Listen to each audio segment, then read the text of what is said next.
Bonjour à tous, nous sommes ici aujourd'hui à l'aéroport d'Orly en région parisienne. Alors non pas pour y prendre l'avion, nous sommes dans un hangar de l'aéroport, mais pour y découvrir les stars de la future vente Arcurial qui se tiendra dans le cadre du salon Rétromobile à Paris en février prochain. Et c'est Mathieu Lamour, directeur général d'Arcurial, qui nous les présente.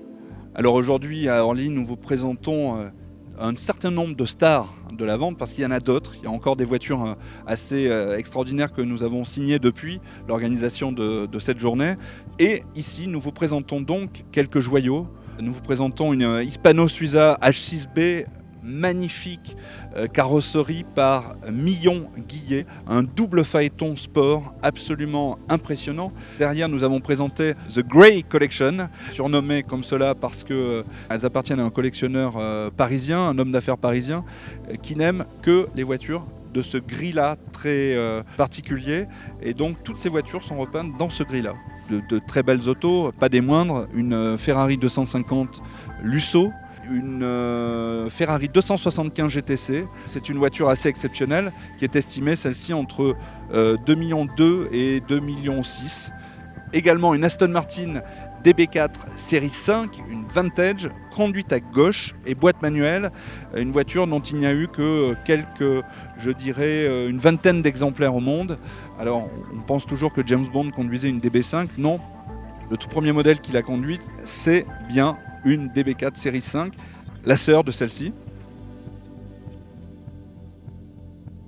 On a l'honneur de présenter 3 voitures de la marque Serenissima, qui est une marque extrêmement confidentielle, avec moteur Serenissima, V8, 3 litres, qui a été créée au début des années 60 par le comte Volpi en Italie. Cette voiture a couru aux 24 heures du Mans. Elle n'a pas terminé, mais vous verrez la patine. La patine est absolument impressionnante sur l'auto. On a l'impression qu'elle sort de la course en fait. Donc c'est une auto très compétitive, tout en aluminium, et surtout la carrosserie a été fabriquée également par Fantuzzi, le célèbre carrossier italien qui carrossait à l'époque les voitures de course, toutes les Ferrari de course. Et là nous nous trouvons donc devant la star de la vente qui est l'Alfa Romeo 8C 2900 B Touring Berlinetta de 1939, c'est sa dénomination exacte. C'est un des 5 exemplaires. Il faut savoir que les 8C à l'époque étaient les voitures les plus rapides d'avant-guerre et qu'elles s'illustraient dans de très très nombreuses courses. Et Alfa Romeo, devant le succès en course, eh bien, a décidé de sortir 5 voitures de route, mais en gardant toutes les spécificités de compétition de l'époque. Vous avez le châssis qui est exceptionnel, qui est un châssis de compétition. Le moteur, évidemment, 8 cylindres en ligne, double arbre, compresseur et 2,9 litres en cylindrée. Donc c'est une voiture extrêmement puissante. Quand on la conduit, elle fait près de 200 chevaux.